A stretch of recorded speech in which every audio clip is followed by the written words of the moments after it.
ఈనాడు sports league జిల్లా స్థాయి cricket final పోటీలు విశాఖలో హోరాహోరీగా సాగాయి. డాక్టర్ లంకపల్లి బుల్లయ్య కళాశాల జట్టు విజేతగా నిలవగా Baba institute of technology and sciences జట్టు ద్వితీయ స్థానం దక్కించుకుంది. ఆంధ్ర వైద్య కళాశాల మైదానంలో ఇరు జట్ల మధ్య ఫైనల్ మ్యాచ్ జరిగింది. విజేత జట్లకు పతకాలు, ట్రోఫీలను అందజేశారు. ఈనాడు స్పోర్ట్స్ లీగ్లో విద్యార్థుల దాగి ఉన్న ప్రతిభ వెలుగులోకి వస్తోందని నిర్వాహకులు అభిప్రాయపడ్డారు. ఇదే ఆంధ్ర వైద్య కళాశాల మైదానంలో ఈ నెల 9, 10వ తేదీలో ప్రాంతీయ స్థాయి పోటీలు జరుగుతాయన్నారు.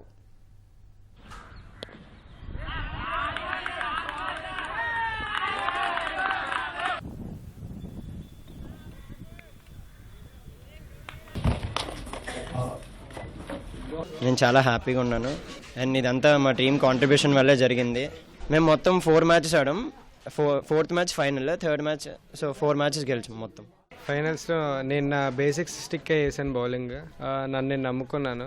సో యాజ్ ఎ టీం పరంగా యూజ్ అయింది కాబట్టి బాగానే ఫీల్ అవుతుంది. 4 మ్యాచ్ల్లో నాకు ఫస్ట్ మ్యాచ్లో 2 వికెట్స్, సెకండ్ మ్యాచ్లో 1 వికెట్, లాస్ట్ మ్యాచ్లో 3 వికెట్స్ వచ్చాయి.